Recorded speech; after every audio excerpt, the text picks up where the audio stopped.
누구나 다 늙고 병들어 생을 마감합니다. 그 변하지 않는 사실 앞에 숙연한 마음이 들기도 조금씩 노쇠해지는 부모님 모습을 보며 자신의 미래를 떠올려 보기도 하는데요. 최근 한국의 고령화 문제가 심각한 가운데 이와 동시에 노인성 질환으로 고통받고 있는 고령층, 또 독거노인의 수 역시 증가하고 있습니다. 이 중에는 혼자 사시는 제 친정엄마도 계십니다. 지난 12월 건강하셨던 어머니가 갑자기 혼자 앉지도 서지도 못하셨을 때의 일입니다. 한 달 가까운 입원 생활이 이어지며 돌봄에 관해 생각하게 되었는데요. 일과 살림을 병행하며 혼자 계신 어머니를 보살피기가 쉽지 않았기 때문입니다. 정부의 어르신 돌봄 사업을 알아보기 시작했던 것도 그때부터였습니다. 혼자 사시는 부모님이 계시다면 누구라도 같은 입장이었을지 모르겠습니다.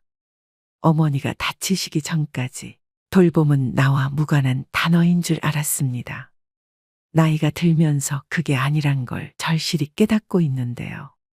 우리는 모두 유한한 존재이고 탄생에서 장래에 이르기까지 돌봄이 필요하다고 해도 과언이 아닙니다. 즉, 엄마의 자궁에서 돌봄을 받는 태아부터 병들어 죽어가는 노인까지 돌봄이 필요하지요. 지금도 주변의 많은 사람들에게는 나이 든 부모의 돌봄 문제가 현실로 닥치고 있는데요. 그래서 오늘은 다산 정약용 선생의 가르침을 바탕으로 가족 돌봄의 현실과 가족 교양에 대해 말씀드리려고 합니다. 부모님의 돌봄에 대해 고민하고 계신 분들, 또 지금도 어딘가에서는 돌봄을 절절하게 느끼고 계실 많은 분들이 이 문제에 대해 함께 생각해보는 시간이 되었으면 합니다. 80대 노부부의 이야기를 담은 영화 아무르에도 노인 돌봄에 관한 문제가 등장합니다. 평온한 노년을 보내던 어느 날 아침, 부인 안느가 의식을 잃고 병원에 실려가지만 반신불수가 되어 돌아오는데요. 영화는 이 순간부터 늙고 병든 부인을 돌보는 늙은 남편 조르주의 애틋한 돌봄에 집중합니다. 조르주는 병원을 보내지 말아 달라는 부인의 부탁을 거절하지 못합니다. 이후 침대에 누워있는 아내의 수족이 되어 간병을 이어갑니다. 하지만 시간이 지나 배변을 가리지 못하자 극진한 보살핌도 한계를 느끼기 시작하는데요. 한 번씩 부모님 댁을 방문한 딸은 늙고 병들어 꼼짝도 못하는 엄마와 병간호에 지쳐가는 아버지를 바라보며 눈물을 흘립니다. 이처럼 경제 여건이 좋지 않은 자녀가 부모의 노년을 돌보지 못하는 것은 프랑스도 다르지 않았습니다. 내 몸이 상하는 건 괜찮아요. 아픈 사람이 불쌍하잖아요. 내 핏줄인데 힘들어도 끝까지 돌봐야죠. 이처럼 질병과 싸우는 고령 환자를 가족이 직접 돌보는 사례가 줄지 않고 있습니다. 환자 가족의 부담을 덜기 위해 국가는 장기요양 서비스 등 대책을 마련했지만 여전히 가족 구성원의 돌봄 의존도가 더 높은 것으로 나타났는데요. 한국보건사회연구원이 조사한 자료에 따르면 노인장기요양보험 제도를 도입한 2008년부터 2020년까지 가족 구성원이 직접 환자를 돌보는 비율이 80%대를 유지하고 있습니다. 2008년 87.8%, 2014년 91.9%, 2020년 87.4%의 환자가 가족 구성원에게 돌봄을 받고 있습니다. 이처럼 여전히 우리나라의 효도 사상은 모든 덕목 가운데 가장 중요하고 기본적인 덕목으로 생각되어지는 것 같습니다.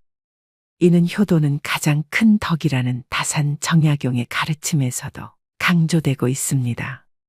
정약용 선생은 유배지에서 아들에게 몰락한 집안에서 살아가기 위해서 배워야 할 것과 사람들과 살아갈 때 반드시 지켜야 할 것들을 편지로 보냈습니다.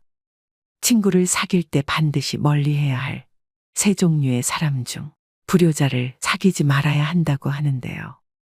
이 늙은 아비가 세상살이를 오래 경험하였고 또 어렵고 험난한 일을 고루 겪어보아서 사람들의 심리를 두루 알게 되었는데 무릇 천륜의 야박한 사람은 가까이에서는 안 되고 믿을 수도 없다. 대개 온 세상에서 깊은 은혜와 두터운 의리는 부모 형제보다 더한 것이 없는데 부모 형제를 그처럼 가볍게 버리는 사람이 벗들에게 어떠하리. 부모님께 효를 실천하지 않는 사람과는 가까이 하지도 말라는 당부를 할 정도로 개인이 존재하는 의미는 가족, 즉 부모 자녀의 관계로부터 시작된다는 근본을 지켜가는 데에 있다고 보았는데요. 그 근본을 잃는 것은 삶의 의미를 잃는 것이라 여겼습니다. 부모에게는 효도를, 부부간에는 화순을, 형제간에는 우애를 지키도록 했으며 자식된 자는 끊임없이 군자의 삶을 살도록 노력할 것을 강조했습니다. 부모님은 한 사람의 삶에서 중요한 인물이고 종종 그들의 양육에 책임이 있다. 감사와 존경의 표시로 부모님을 섬기고 돌보는 것은 중요하다. 이처럼 다산 정약용은 가족은 나를 키워주고 내게 뜻을 전해주는 나의 뿌리이며 이는 가족이 서로에게 어떻게 중요한 존재인지를 강조하고 있습니다. 최근 연구에 의하면 청소년이나 부모가 가장 행복할 때는 모두 가정이 화목할 때인 것으로 나타났습니다. 또 정약용 선생은 가족 간의 신뢰, 이해, 인정과 존중을 행복한 가족이 되기 위한 질적 조건으로 보고 있습니다. 이처럼 늙고 아픈 부모와 배우자를 남의 손에 맡기지 못하는 가족들이 가족 돌봄을 선택하고 있는 것은 정약용 선생의 가르침의 이치와 깊은 연관성이 있는 부분인 것 같은데요. 한국의 전통적인 돌봄 문화 특성에 따라 가족 돌봄은 앞으로도 지속될 가능성이 있습니다. 하지만 가족 돌봄 비율이 높은 만큼 그에 따른 문제도 심각한 것이 현실입니다. 경제활동 참여율이 높아지면서 노인 돌봄이 가족 구성원들에게 큰 스트레스 요인으로 자리 잡고 있습니다. 최근 노인이 노인을 간병한다는 의미의 노노간병이 많아지면서 이와 관련한 가슴 아픈 뉴스 또한 종종 접하게 됩니다. 2019년 부산에서 일어난 사건입니다. 무척 사이가 좋았던 79세 동갑내기 부부였는데 할아버지가 정년 퇴직할 무렵 할머니가 심장 판막증을 앓게 되고 판막 이식 수술 후 할머니의 건강은 급속하게 나빠졌습니다. 그러던 중 아내는 담도암 판정을 받았고 할머니의 고통은 점점 더 깊어갔습니다. 그렇게 20년을 아내의 곁에서 정성을 다해 간호를 했지만 간호가 너무도 힘들고 아내의 고통을 지켜보는 것이 너무도 힘겨웠던 할아버지는 결국 극단적인 선택을 결심하였는데 다행히 아들에게 발견되어 목숨은 건질 수 있으셨다고 합니다. 정말 일어나서는 안 되는 일이 일어나고 있습니다. 하지만 시설로 보내자니 사랑하는 가족을 끝까지 돌봐주지 못했다는 죄책감과 불안감, 그로 인한 우울증에 시달리게 되는 경우도 있는데요. 부양할 세대보다 노인 세대가 많아지는 현실 앞에서 노인 돌봄은 더 이상 개인의 문제가 아닙니다. 병든 부모님을 돌본다는 것은 경제적, 물리적 시간과 더불어 정서적 돌봄까지 포함되기에 더 어려울 수 있습니다. 가족 구성원 역시 정성을 다할 수 있는 돌봄 환경 속에서 마지막 순간까지 존중받을 수 있었으면 좋겠다는 생각을 했습니다. 아무 준비 없이 뛰어든 간병인의 삶, 가장 가까이에서 사랑하는 가족이 쇠약해지는 모습을 지켜봐야 하는 가족 돌봄 체계가 무너지기 이전에 국가적인 지원과 이해, 배려가 필요한데요. 그것이 바로 가족요양제도입니다. 이 부모 돌봄은 주로 여성 혹은 불안정한 일자리에 있는 자녀가 맡게 되는 경우가 많았습니다. 그래서 더더욱 가족요양제도를 꼭 활용하셔서 돌봄 부담을 줄이셔야 되는데요. 그렇다면 가족요양제도란 무엇일까요? 정부는 지난 2008년부터 노인 장기요양보험 제도를 도입해 65세 이상 또는 노인성 질환을 가진 65세 미만 중 생활에 어려움을 겪는 사람에게 도움을 주는 정책을 시행 중입니다. 노인 장기요양보험 규정에 따라 돌봄이 필요한 경우 등급을 받을 수 있고 해당 등급에 따른 혜택을 누릴 수 있는데요. 우리가 흔히 알고 있는 방문요양제도는 요양보호사를 집으로 불러 활용하게 되는데 어떤 어르신은 도움은 받고 싶지만 집에 외부 사람이 오는 것이 싫다고 하는 경우도 있습니다. 이런 경우 가족 중에서 요양보호사 자격증을 취득해 직접 도움을 줄 수 있는데 이것을 가족 요양이라고 하며 가족 요양을 수행하는 사람을 가족 요양보호사라고 합니다.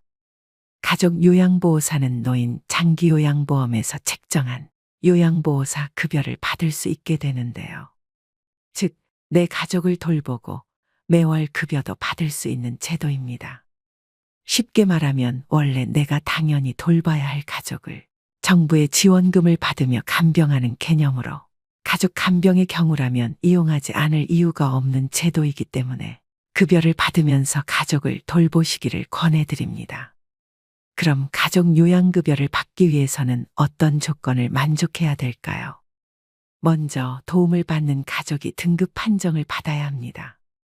장기요양 등급 대상자는 65세 이상 일상생활이 어려운 어르신 또는 65세 미만의 노인성 질환을 앓고 있는 분입니다. 또 대상자의 직계 가족 중 요양보호사 자격증을 갖춘 사람이 아픈 가족을 직접 돌봐야 합니다. 마지막 조건은 요양보호사가 다른 직장을 다닐 경우엔 한 달에 160시간 미만으로 근무해야 됩니다. 가족요양보호 근무 시간은 크게 두 가지 형태로 나뉘는데요. 첫 번째는 하루에 60분씩 총 20일 근무하는 형태이며 두 번째는 하루에 90분씩 총 31일 근무하는 형태입니다.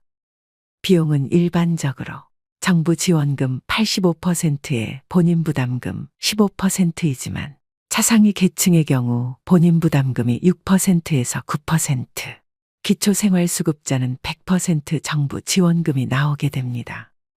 가족요양급여를 받기 위해서는 먼저 방문요양센터에 등록하여 가족요양보호사로 활동해야 되는데요. 그 후 국민건강보험공단은 방문요양보호센터에 월급을 지급하고 센터에서는 가족요양보호사에게 월급을 지급하게 됩니다. 즉 국가에서 가족요양급여를 주지만 제도적으로 중간자인 방문요양센터가 필요합니다. 중간자 역할을 하는 방문요양센터마다 운영비와 수수료가 다르기 때문에 급여의 차이가 발생하게 됩니다.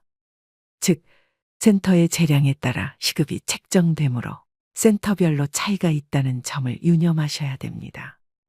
그렇기 때문에 방문요양센터를 잘 선정하는 것은 매우 중요한데요.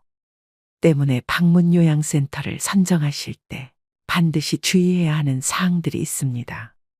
첫째, 전국 최고 수준의 시급을 지급하는 센터인지를 확인해야 합니다.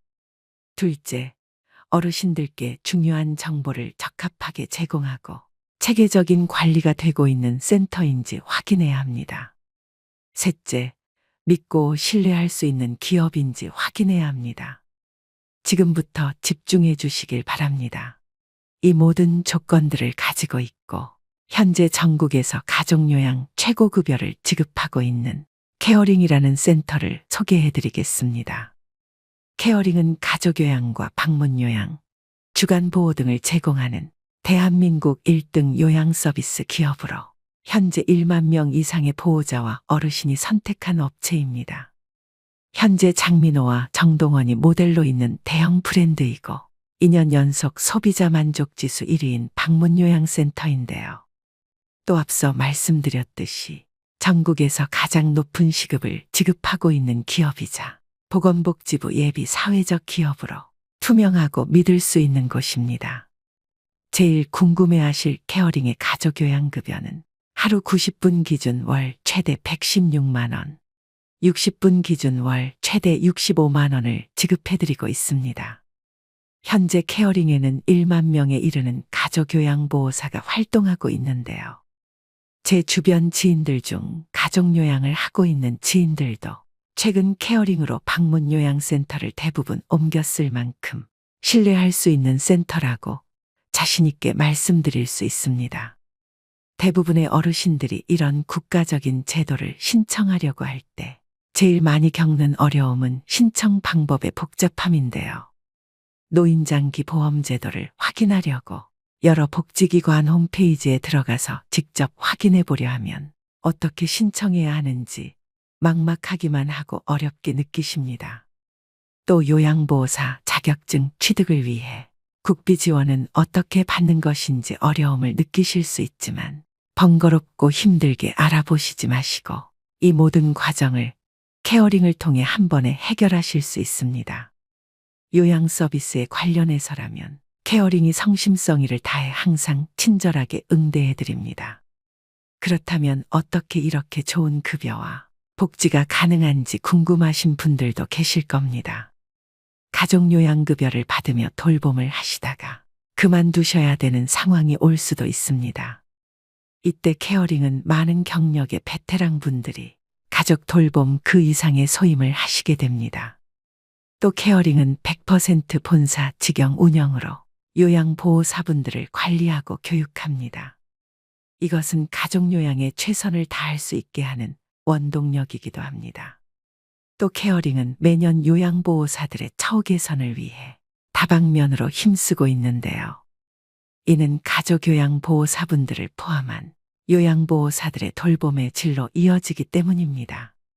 즉, 전국 최고급여와 복지, 그리고 좋은 서비스를 제공하는 선생님들의 노력이 선순환 구조를 이루면서 국내 1위의 혜택이 가능한 것이죠. 부모를 모시고 살고 있거나 매일 방문해 돌봐야 하는 환경이라면 가족요양 제도를 생각하시는 분들이 많으실 겁니다. 가족요양보호사로 등록해 부모를 돌보다가 사정이 여의치 않으면 언제든지 일반 요양 일수를 늘리거나 일반 요양으로 바꿀 수 있다는 장점이 있으니 전국 최고 급여와 복지를 갖추고 있는 대한민국 1위 브랜드 케어링으로 가족요양 제도를 고려해 보시는 것은 어떨까요? 케어링 문의 전화는 152-6585로 주시면 친절한 상담으로 응대해 드립니다. 오늘의 영상 어떠셨나요? 노후와 직결되는 가족요양 제도에 대해 설명해 드렸습니다. 지금 이 순간에도 가족요양을 부담하시면서 오롯이 자식된 도리로 당연하게 부모님을 직접 케어하시는 분들도 또 본업과 병행하시느라 몸과 마음이 지친 분들도 계실 겁니다. 이런 어려운 상황에서도 내 가족의 돌봄은 내가 해야지라고 생각하시는 효자분들이 아직도 곳곳에서 많이 보이는데요. 외국 사람들이 우리나라에 와서 제일 부러워하는 것은 김치와 불고기도 파란 가을 하늘도 고궁과 민속촌도 아니라고 합니다. 그건 바로 노인을 공경하는 미풍양속이라고 하는데요. 특히 자식들이 부모를 한 집에 모시고 함께 사는 것, 서양 사람들은 그것이 그렇게도 부럽다고 합니다. 하얀 머리의 노인이 손자와 더불어 어르고 집에서 잔일을 거들며 생활에 있어서 한 중요 멤버가 되어 움직이는 것, 그것이 바로 동서고금을 막론하고 노인들이 바라는 진정한 행복이라는 주장입니다.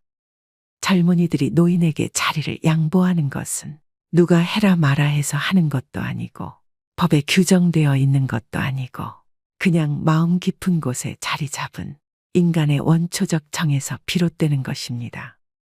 더욱이 나를 낳아준 부모와 그 부모 밑에서 20여 년을 자라는 자녀는 다를 것입니다. 그런 이유로 노년 세대를 대하는 신세대의 태도와 행동은 각별해야 된다고 생각하는데요. 이처럼 지금은 부모나 가족들의 돌봄으로 여러 고민을 겪고 계시더라도 나의 이 고생은 후에 반드시 복으로 돌아올 것입니다. 이것을 명심하시고 힘내셨으면 좋겠습니다. 누구나 거동이 불편한 노후 시절을 맞이하게 될 것입니다. 나는 누구의 돌봄을 어떻게 받을까? 나는 누구에게 어떤 돌봄을 제공할 수 있을까란 질문을 하게 됩니다. 가족요양은 육체적, 시간적 부담은 물론 경제적인 부담까지 느낄 수 있지만 이 모든 과정을 정부에서 제도적으로 지원하고 있으니 제도를 잘 활용하셔서 가족요양에서 오는 부담을 덜어내시고 조금이나마 편안해지셨으면 좋겠습니다. 오늘도 노후의 지혜와 함께 해주셔서 감사드립니다. 황금빛으로 무르익어가는 여러분의 지혜로운 인생을 언제나 응원합니다. 사람의 대운은 10년마다 바뀌게 됩니다. 또 찾아오는 대운의 시기가 저마다 다른데요. 대운이 바뀌기 직전 1년에서 2년 사이 이 시점에는 하나같이 약속이나 한 것처럼 공통된 현상을 겪게 됩니다. 다음 대운의 징조 5가지 중 본인에게 해당되는 징조를 체크해 보시기 바랍니다. 첫째, 내 주변 환경들이 바뀝니다. 둘째, 인생 최대의 고통이 찾아옵니다. 셋째, 내 주변 인맥들이 바뀝니다. 넷째, 얼굴색이 환해집니다. 다섯째, 기존의 내 가치관이 바뀌기 시작합니다. 이처럼 대운은 예고 없이 찾아오지 않습니다. 몸과 마음, 환경의 변화를 통해 우리에게 사인을 주는데요. 물론 좋은 운이 왔는데도 그 운이 온 줄 모르고 놓치시는 분들이 의외로 많습니다. 그래서 오늘은 살면서 반드시 알아차려야 될 대운이 들어오는 징조 10가지에 대해 알려드리겠습니다. 오늘의 영상 끝까지 시청하셔서 대운을 놓치시는 일이 없길 바랍니다. 첫 번째는 내 주변 인맥들이 바뀌기 시작합니다. 지인이 됐든 아는 사람이 됐든 친구가 됐든 대운이 들어올 때는 만남이 싫어집니다. 즉 득이 안 생기는 쓸데없는 시간이라고 생각이 들어서 필요 이상의 시간 낭비를 안 하려고 합니다. 큰 의미 없는 담소를 나눴던 사람들과의 만남이 점점 줄어들기 시작하면서 그런 사람들이 정리가 됩니다. 반면 오랜 인연이 끊어지고 새로운 인연들이 생겨납니다. 내 운의 흐름이 바뀌면 자연스레 만나게 되는 사람들이 바뀝니다. 예전에 스쳐 지나갔던 인연이 우연히 다시 되풀이 될 수도 있고 새롭고 낯선 사람을 만날 수도 있습니다. 두 번째는 주변 환경이 바뀝니다. 나를 둘러싼 환경이 자의반 타의반으로 변화할 수밖에 없는 상황이 만들어지게 됩니다. 내가 원했든 원하지 않았든 상관이 없습니다. 이직이나 취직으로 인한 직업적 변화, 또 이사를 하는 등 주거 변동이 생깁니다. 자동적으로 살림살이를 자꾸 만지게 되면 물론 내내 잘 살다가 갑자기 집 인테리어를 새로 하거나 배치를 바꾸게 됩니다. 이렇게 기회 순환이 생겨나고 주변은 정리정돈이 되어서 일석이조의 좋은 효과를 볼 수 있습니다. 세 번째는 얼굴색이 바뀝니다. 안 좋은 일이 생기면 표시가 나듯이 좋은 일도 얼굴에 표시가 나기 마련인데요. 대운이 들어올 때는 얼굴색이 환하게 바뀌게 됩니다. 정작 나는 아무것도 하지 않았고 예쁘게 치장도 안 했음에도 불구하고 얼굴에 생기가 돕니다. 또 주변 지인들에게 인상이 폈다는 말을 자주 듣게 됩니다. 이는 고된 시련과 나쁜 인연이 사라져 근심 걱정이 없어졌기 때문에 평온한 마음이 그대로 얼굴로 드러나는 것입니다. 반대로 일이 안 풀리고 힘들게 되면 얼굴이 새카매집니다. 그럴 때는 아직 기운이 좋은 상태가 아니라고 생각하시면 됩니다. 네 번째는 새로운 것을 시도하게 됩니다.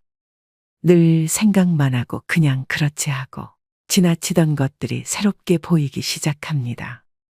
자연스럽게 관심이 생겨 시도를 해보게 되는 것까지 행동으로 옮겨지고 있다면 그 또한 대운이 들어오고 있음을 짐작할 수 있습니다. 갑자기 방 구조를 바꿔본다거나 낡은 옷을 버리고 새 옷을 구입한다든지 등의 행동을 하게 됩니다.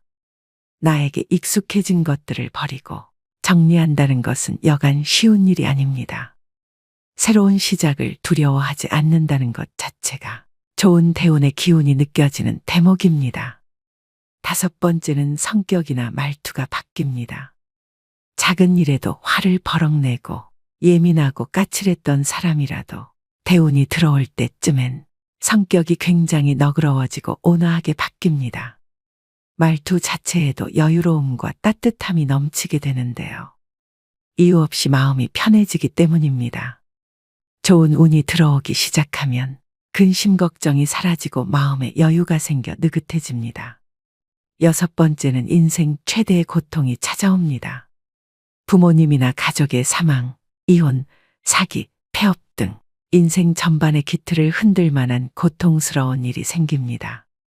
희망이 없고 앞으로 어떻게 살지 하는 막막한 느낌, 포기하고 싶은 그런 상황이 옵니다. 앞이 안 보이고 상황이 최악일 때 운의 전환점이 시작되는데요. 가장 추운 겨울을 이겨내야 따뜻한 봄을 맞이할 수 있는 이치와 같습니다. 나쁜 일이 지나가면 반드시 좋은 일이 찾아오는 법이죠. 이 시기를 잘 버티고 견딘다면 분명 좋은 운이 들어오는 시기가 찾아옵니다. 인생의 밑바닥에 온 것 같은 시기에는 좌절 대신 고통 속에서 많이 배우고 깨달음을 얻으셔야 됩니다. 나쁜 일이 가면 반드시 좋은 일이 올 차례입니다. 의심하지 않아야 됩니다. 그래야지 나한테 기회가 왔을 때 그것을 놓치지 않고 잡아서 대운을 맞이할 수 있습니다. 희망을 갖고 버티셔야 됩니다. 7번째는 기분 좋은 일들이 많이 생깁니다. 잔잔하지만 기분 좋은 사소한 일들이 생기게 됩니다. 예를 들어 생각지도 못했던 돈을 받을 일이 생기거나 시간적으로도 여유가 생겨 많이 누리지 못했던 여가 생활을 시작할 수도 있게 됩니다. 참 신기한 것은 사람이 마음먹은 만큼 세상을 보는 시각과 시야가 달라진다는 점입니다. 마음의 상태에 따라서 세상이 어둡게 보이기도 하고 밝게 보이기도 하죠. 밝게 보이면 보일수록 모든 일을 대할 때 더 긍정적인 마음과 자세로 대할 수 있고 그 결과는 보지 않아도 좋은 결과로 이어지게 됩니다. 대운이 들어오는 기분이 느껴진다면 그 기운을 즐기면서 더 밝고 긍정적이고 적극적인 자세로 삶을 대하시면 좋겠습니다. 그리고 누군가를 험담하거나 또는 자신의 잘됨을 과시하게 되면 질투와 시기 등의 안 좋은 운이 끼면서 대운의 흐름을 방해할 수도 있으니 몸과 마음가짐 역시 조심하셔야 됩니다. 8번째는 매사에 감사하는 마음이 생깁니다. 그 전까지는 내 코가 석자인데 누굴 도와라는 생각에서 무슨 일이든 감사하는 마음이 저절로 생기고 함께하는 사람들과 나누게 되고 베푸는 마음이 저절로 생기게 됩니다. 나의 베품으로 인해 누군가가 행복해지는 모습을 보고 자신도 행복을 느끼게 된다면 이제 대운을 받아들일 자세가 되었습니다. 마음속에서 원망과 시기 질투 등이 사라지고 평온을 얻을 때 대운이 오는 징조로 알고 더욱 나를 낮추고 겸손해지셔야 됩니다. 9번째는 갑자기 부지런해지기 시작합니다. 안 하던 계획을 잡게 되거나 안 하던 운동을 시작하게 되고 충분한 수면 시간 등을 가지는 등 갑자기 계획하게 됩니다. 부지런해질 수밖에 없는 행동들이 자연스럽게 생기는데요. 나 스스로가 내 행동에 있어서 부지런해진다. 이런 기분이 든다면 대운이 들어오려는 시점이 되겠습니다. 마지막 10번째는 건강이 안 좋아집니다. 건강이 안 좋아지면서 잔병치레를 하게 됩니다. 살다 보면 갑자기 몸이 아플 때가 있습니다. 그럴 때는 왜 나에게 이런 아픔이 오지라고 의아해하기 쉬운데 생각을 조금 바꿔서 아나에게 좋은 운이 오려고 다시 더 높게 상승하기 위해서 내가 지금 잠시 바닥을 딛고 있는 중이구나라고 생각하시면 됩니다.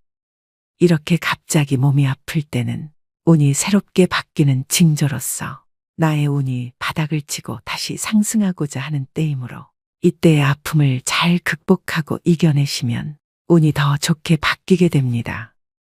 그러니 지금 정말 어두운 터널을 지나고 계시더라도 끝날 때까지 끝난 것이 아니라는 점 기억하시고 힘내시길 바라겠습니다. 오늘은 대운이 들어오는 징조 10가지를 알려드렸습니다. 사람은 살면서 누구나 많으면 3번, 적게는 한 번에 큰 대운이 들어온다고 합니다. 대운이 들어올 때 대운을 다 받아들이지 못한다면 그냥 지나칠 수밖에 없는데요. 얼마나 안타까운 일일까요? 보통 대운이 들어오기 전 악재가 겹치고 최악의 상황이 일어나는 경우가 많습니다. 과연 이 사람이 잘 견딜 것이냐? 이 사람은 대운을 맞을 준비가 되어 있나라는 일종의 테스트라고 생각하셔야 됩니다.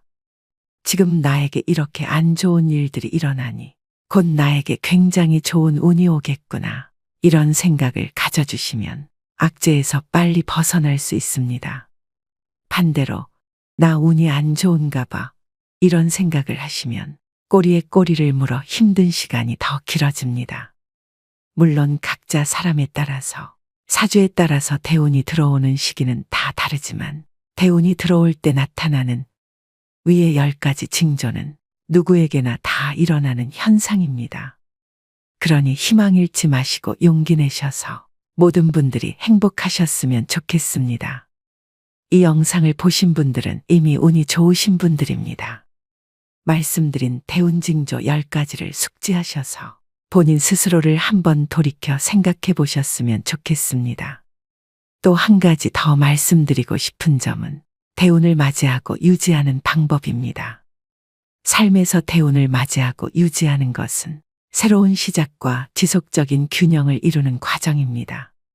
이를 위해서는 내면의 변화와 지속적인 자기 개발이 필요합니다. 대운을 맞이하기 위해서는 자신의 내면을 깊이 탐색하는 것이 중요합니다. 또 긍정적인 생각과 태도를 갖고 변화를 긍정적으로 받아들이며 새로운 기회를 적극적으로 모색하는 것이 중요합니다. 나이가 들수록 새로운 도전과 경험은 자신을 성장시키고 삶을 풍부하게 합니다. 대인 관계에서도 새로운 시도를 해보며 다양한 관점을 이해하는 것이 좋습니다. 이처럼 대운을 유지하는 것은 긍정적인 마음가짐을 지속적으로 유지하는 것에서 시작합니다. 이 점을 명심하시고 언젠가 여러분도 대운을 맞이해서 지금의 마음고생을 보상받으시길 간절히 바라봅니다. 첫 번째는 내 주변 인맥들이 바뀌기 시작합니다. 지인이 됐든 아는 사람이 됐든 친구가 됐든 대운이 들어올 때는 만남이 싫어집니다. 즉 득이 안 생기는 쓸데없는 시간이라고 생각이 들어서 필요 이상의 시간 낭비를 안 하려고 합니다. 큰 의미 없는 담소를 나눴던 사람들과의 만남이 점점 줄어들기 시작하면서 그런 사람들이 정리가 됩니다. 반면 오랜 인연이 끊어지고 새로운 인연들이 생겨납니다. 내 운의 흐름이 바뀌면 자연스레 만나게 되는 사람들이 바뀝니다. 예전에 스쳐 지나갔던 인연이 우연히 다시 되풀이 될 수도 있고 새롭고 낯선 사람을 만날 수도 있습니다. 두 번째는 주변 환경이 바뀝니다. 나를 둘러싼 환경이 자의반 타의반으로 변화할 수밖에 없는 상황이 만들어지게 됩니다. 내가 원했든 원하지 않았든 상관이 없습니다. 이직이나 취직으로 인한 직업적 변화, 또 이사를 하는 등 주거 변동이 생깁니다. 자동적으로 살림살이를 자꾸 만지게 되면 물론 내내 잘 살다가 갑자기 집 인테리어를 새로 하거나 배치를 바꾸게 됩니다. 이렇게 기회 순환이 생겨나고 주변은 정리정돈이 되어서 일석이조의 좋은 효과를 볼 수 있습니다. 세 번째는 얼굴색이 바뀝니다. 안 좋은 일이 생기면 표시가 나듯이 좋은 일도 얼굴에 표시가 나기 마련인데요. 대운이 들어올 때는 얼굴색이 환하게 바뀌게 됩니다. 정작 나는 아무것도 하지 않았고 예쁘게 치장도 안 했음에도 불구하고 얼굴에 생기가 돕니다. 또 주변 지인들에게 인상이 폈다는 말을 자주 듣게 됩니다. 이는 고된 시련과 나쁜 인연이 사라져 근심 걱정이 없어졌기 때문에 평온한 마음이 그대로 얼굴로 드러나는 것입니다. 반대로 일이 안 풀리고 힘들게 되면 얼굴이 새카매집니다. 그럴 때는 아직 기운이 좋은 상태가 아니라고 생각하시면 됩니다. 네 번째는 새로운 것을 시도하게 됩니다. 늘 생각만 하고 그냥 그렇지 하고 지나치던 것들이 새롭게 보이기 시작합니다. 자연스럽게 관심이 생겨 시도를 해보게 되는 것까지 행동으로 옮겨지고 있다면 그 또한 대운이 들어오고 있음을 짐작할 수 있습니다. 갑자기 방 구조를 바꿔본다거나 낡은 옷을 버리고 새 옷을 구입한다든지 등의 행동을 하게 됩니다. 나에게 익숙해진 것들을 버리고 정리한다는 것은 여간 쉬운 일이 아닙니다. 새로운 시작을 두려워하지 않는다는 것 자체가 좋은 대운의 기운이 느껴지는 대목입니다. 다섯 번째는 성격이나 말투가 바뀝니다. 작은 일에도 화를 버럭 내고 예민하고 까칠했던 사람이라도 대운이 들어올 때쯤엔 성격이 굉장히 너그러워지고 온화하게 바뀝니다. 말투 자체에도 여유로움과 따뜻함이 넘치게 되는데요. 이유 없이 마음이 편해지기 때문입니다. 좋은 운이 들어오기 시작하면 근심 걱정이 사라지고 마음에 여유가 생겨 느긋해집니다. 여섯 번째는 인생 최대의 고통이 찾아옵니다. 부모님이나 가족의 사망, 이혼, 사기, 폐업 등 인생 전반의 기틀을 흔들 만한 고통스러운 일이 생깁니다. 희망이 없고 앞으로 어떻게 살지 하는 막막한 느낌, 포기하고 싶은 그런 상황이 옵니다. 앞이 안 보이고 상황이 최악일 때 운의 전환점이 시작되는데요. 가장 추운 겨울을 이겨내야 따뜻한 봄을 맞이할 수 있는 이치와 같습니다. 나쁜 일이 지나가면 반드시 좋은 일이 찾아오는 법이죠. 이 시기를 잘 버티고 견딘다면 분명 좋은 운이 들어오는 시기가 찾아옵니다. 인생의 밑바닥에 온 것 같은 시기에는 좌절 대신 고통 속에서 많이 배우고 깨달음을 얻으셔야 됩니다. 나쁜 일이 가면 반드시 좋은 일이 올 차례입니다. 의심하지 않아야 됩니다. 그래야지 나한테 기회가 왔을 때 그것을 놓치지 않고 잡아서 대운을 맞이할 수 있습니다. 희망을 갖고 버티셔야 됩니다. 일곱 번째는 기분 좋은 일들이 많이 생깁니다. 잔잔하지만 기분 좋은 사소한 일들이 생기게 됩니다. 예를 들어 생각지도 못했던 돈을 받을 일이 생기거나 시간적으로도 여유가 생겨 많이 누리지 못했던 여가 생활을 시작할 수도 있게 됩니다. 참 신기한 것은 사람이 마음먹은 만큼 세상을 보는 시각과 시야가 달라진다는 점입니다. 마음의 상태에 따라서 세상이 어둡게 보이기도 하고 밝게 보이기도 하죠. 밝게 보이면 보일수록 모든 일을 대할 때 더 긍정적인 마음과 자세로 대할 수 있고 그 결과는 보지 않아도 좋은 결과로 이어지게 됩니다. 대운이 들어오는 기분이 느껴진다면 그 기운을 즐기면서 더 밝고 긍정적이고 적극적인 자세로 삶을 대하시면 좋겠습니다. 그리고 누군가를 험담하거나 또는 자신의 잘됨을 과시하게 되면 질투와 시기 등의 안 좋은 운이 끼면서 대운의 흐름을 방해할 수도 있으니 몸과 마음가짐 역시 조심하셔야 됩니다. 여덟 번째는 매사에 감사하는 마음이 생깁니다. 그 전까지는 내 코가 석자인데 누굴 도와라는 생각에서 무슨 일이든 감사하는 마음이 저절로 생기고 함께하는 사람들과 나누게 되고 베푸는 마음이 저절로 생기게 됩니다. 나의 베품으로 인해 누군가가 행복해지는 모습을 보고 자신도 행복을 느끼게 된다면 이제 대운을 받아들일 자세가 되었습니다. 마음속에서 원망과 시기 질투 등이 사라지고 평온을 얻을 때 대운이 오는 징조로 알고 더욱 나를 낮추고 겸손해지셔야 됩니다. 아홉 번째는 갑자기 부지런해지기 시작합니다. 안 하던 계획을 잡게 되거나 안 하던 운동을 시작하게 되고 충분한 수면 시간 등을 가지는 등 갑자기 계획하게 됩니다. 부지런해질 수밖에 없는 행동들이 자연스럽게 생기는데요. 나 스스로가 내 행동에 있어서 부지런해진다. 이런 기분이 든다면 대운이 들어오려는 시점이 되겠습니다.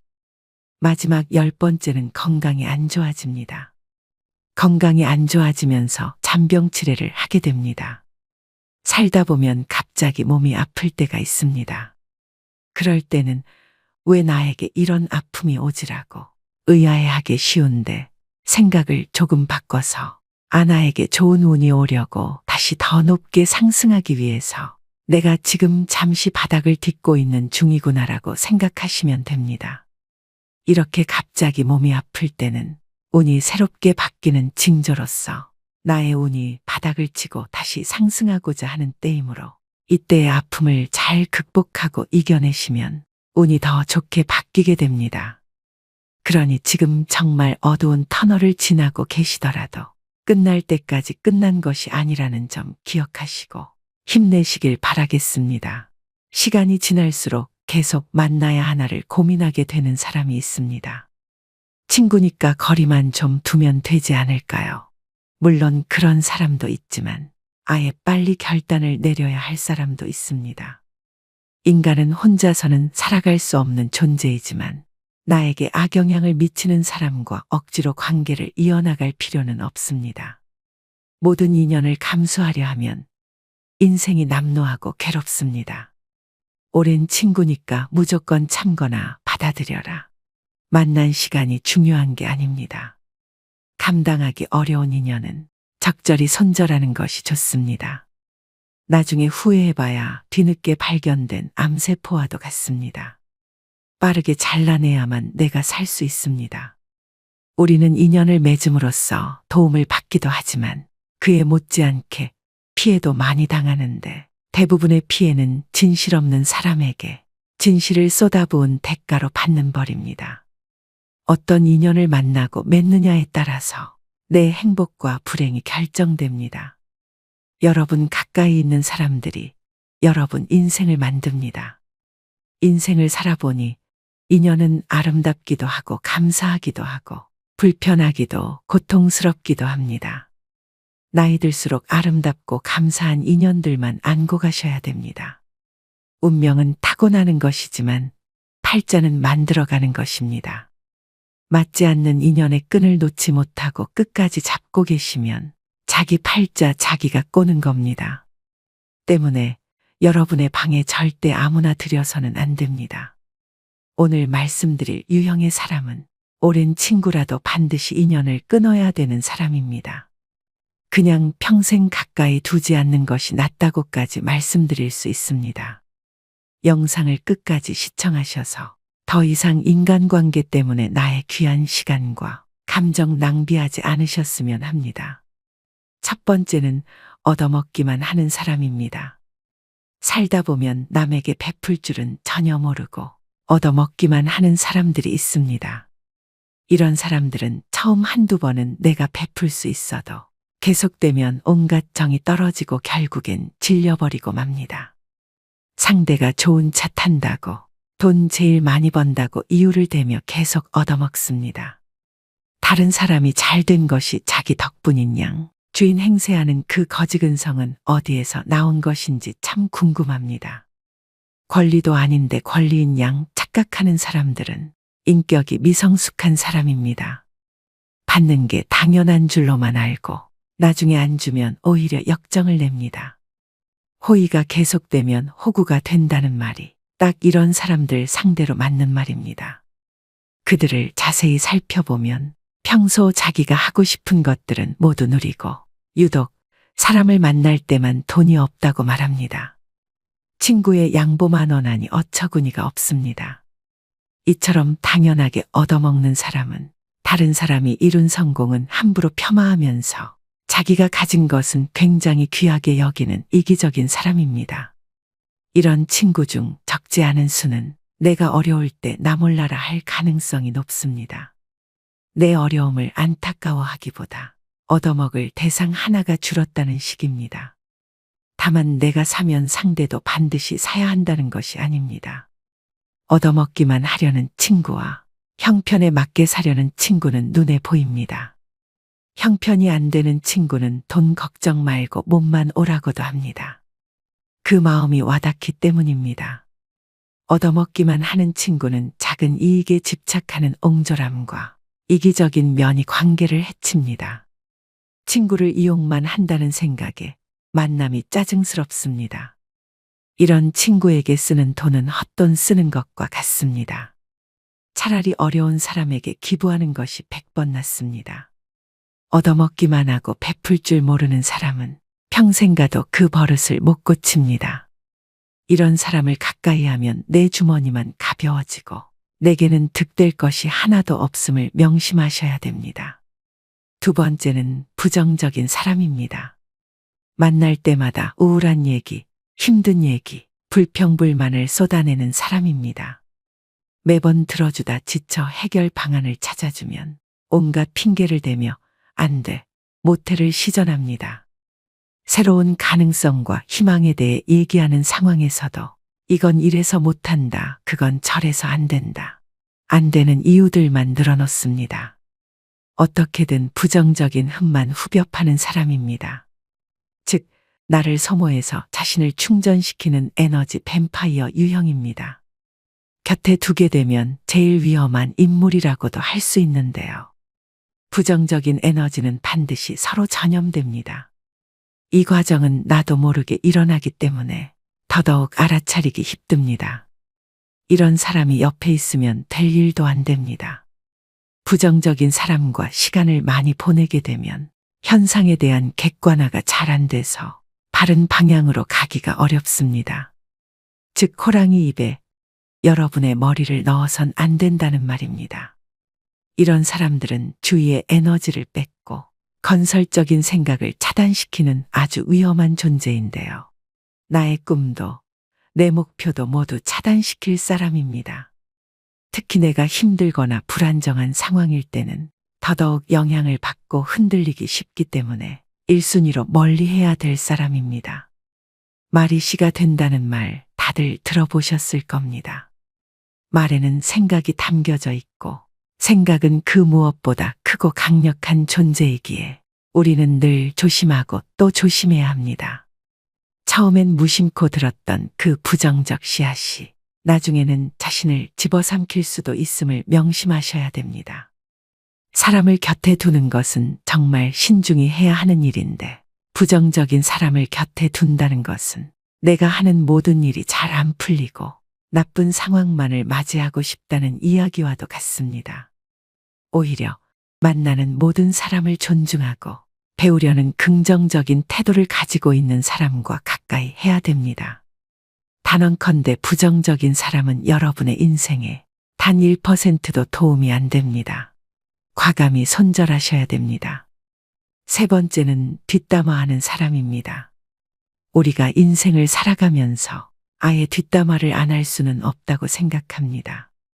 자신의 속상했던 일이나 감정을 신뢰할 만한 사람에게 털어놓는 것은 감정 정화의 효과가 크다고 생각하는데요. 하지만 지금 말씀드리는 손절해야 될 사람은 틈만 나면 뒷담화를 일삼는 사람입니다. 뒷담화를 주기적으로 하는 사람들은 상대방을 깎아내림으로 자신이 일시적으로 우월해 보이는 느낌을 즐깁니다. 자신의 열등감을 뒷담화로 해소하려는 것이죠. 또 듣는 사람이 공감하지 않을 경우에는 넌 내 편이 아니구나라고 생각하며 그 사람에 대한 험담을 또 다른 누군가에게 하는 패턴을 가지게 됩니다. 나는 아니겠지라고 안일하게 생각하다가 뒤통수를 맞게 됩니다. 상대가 자주 뒷담화를 하는 기색이 보인다면 바로 머릿속에서 경고 신호를 올리셔야 합니다.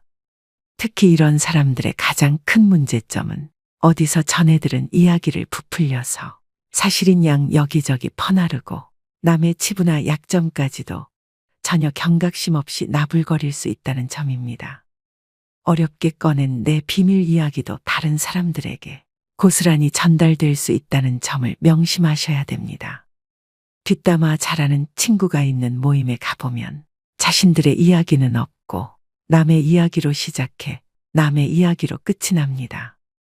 만남을 마치고 돌아가는 길에는 허무함만 들고 때로는 부정적인 감정에 사로잡히기도 하죠. 이처럼 지나치게 남의 이야기를 입에 올리고 상대방의 단점만을 콕콕 집어내 험담을 일삼는 사람은 내 정신 건강에 해롭습니다. 이런 사람은 타인을 볼 때 애초에 좋은 점보다는 나쁜 점부터 먼저 보는 사람이기 때문에 가까이 둬서 좋을 것이 하등 없다는 이야기입니다. 손절은 빠를수록 좋고 다들 아시겠지만 사람은 절대 바뀌지 않습니다. 관계를 개선하려는 노력 자체가 에너지 낭비입니다. 뒷담화를 일삼는 사람을 손절하는 것은 사람을 잃는 것이 아니라 내면의 평화를 챙기는 일임을 명심하셔야 됩니다. 네 번째는 가스라이팅을 일삼는 사람입니다. 뱀같이 교활하고 가스라이팅하는 사람을 잘못 만나면 인생 완전히 종치고 파탄납니다. 다른 유형의 사람들은 사람 자체가 악한 것은 아닐 수 있는데 이 유형의 사람들은 애초부터 타인을 조종하려는 악한 의도를 품고 있는 자들인데요. 가스라이터는 우리 일상생활에서 흔히 볼 수 있습니다. 너를 제일 잘 아는 사람은 나야. 다 널 생각해서 그러는 거야. 너 요즘 예민하다. 가스라이터들의 전형적인 화법입니다. 수많은 거짓말과 과장으로 자신에게 의지하게 만들고 다른 사람과의 관계를 끊게 합니다. 자기의 손바닥 위에 놓고 조종할 수 있는 만만한 사람을 호시탐탐 노립니다. 힘든 상황에 처한 사람들이 이들의 먹잇감이 되기 쉽습니다. 이들은 뱀처럼 교활한 속내를 지니고 있어서 본인의 이득을 위해서라면 타인이 어떻게 되든 전혀 상관하지 않고 자기 욕심과 이웃만을 채우기 위해 교묘하게 접근하는데요. 이런 악질인 가스라이터에게 휘둘리게 되면 결국 자기 자신을 믿지 못하게 되고 무능력하게 변하거나 의지가 사라집니다. 이럴수록 가스라이팅 하는 사람에게 더욱 의지하게 되는 것이 문제입니다. 그렇기 때문에 이런 사람들은 잘 알아보시고 단칼에 잘라내셔야 합니다. 5번째는 자기는 급이 다르다는 사람입니다. 오랜 친구의 경우 나이 들수록 사는 형편이 천차만별이 됩니다. 사회적 위치나 부에서 차이가 납니다. 동창 모임에 나가면 이런 차이는 확실히 체감됩니다. 어릴 적 순수했던 시절로 돌아가 이야기를 나누게 되지만 사실 너무 차이가 나면 불편한 것은 사실입니다. 사는 방식이 틀리다 보니 대화가 통하지 않기도 합니다. 이런 경우 친구를 존중하는 마음을 가진 사람들은 티를 내지 않으려고 노력합니다. 자신이 잘 사는 것에 대해 친구가 불편해할까봐, 혹시나 자신이 티낼까봐 조심합니다. 반면 본인의 형편이 더 낫다고 친구를 깔보고 급을 나누는 사람이 있습니다. 심지어는 한참 즐겁게 대화하다가 이것 봐라라는 듯 친구의 행동을 어처구니 없다며 쳐다봅니다. 직장이었다면 나에게 이렇게 말하지 못한다. 직장에서의 직급을 친구 사이에서도 적용하나 봅니다. 친구를 마치 부하로 생각하는 듯한 언행을 하는 경우가 있습니다. 더 심한 건 그동안 몰랐지만 급을 나누고 있었다는 사실을 안 경우입니다. 예를 들어 친구를 자기 아래급으로 여겨왔던 것처럼 한 계급 아래로 보는 말투, 난 너와 급이 다르다는 식으로 행동합니다. 한마디로 어디서 감히입니다. 이런 관계는 건강한 친구 관계라고 하기 어렵습니다. 어디 무서워서 쳐다보기라도 하겠습니까? 하루빨리 손절이 시급한 사람입니다. 이런 사람은 만날수록 스트레스만 받고 후회만 하게 됩니다. 6번째는 전형적인 내로남불 유형인 사람입니다. 같은 상황 속에서도 나는 되고 너는 안 된다고 하는 사람들이 있습니다. 이런 사람 특징은 자기 자신에게는 한없이 관대하고 남에게는 옹졸해서 엄격한 잣대를 들이밀죠. 진정 성숙하고 그릇이 넓은 사람이라면 이와는 반대로 적용합니다.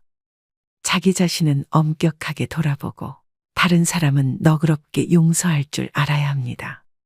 하지만 이런 내로남불 유형의 사람들은 남이 자기에게 하는 실수는 티끌만큼도 용납을 못하면서 자기가 저지른 잘못은 그럴 수도 있지라며 뻔뻔한 태도로 일관합니다. 또 이런 사람은 남에게 미안하다는 사과도 전혀 하지 않고 본인의 잘못을 인정할 줄도 모릅니다. 이런 사람을 두고 참으로 낯짝이 두껍다, 뻔뻔하다는 표현이 있는 것이겠죠. 그야말로 천상천하 유아독존에 제 잘난 맛에 사는 사람입니다. 애초에 자기를 향한 기준이 너무 관대하고 자기 객관화가 안 되는 사람이기 때문인데요.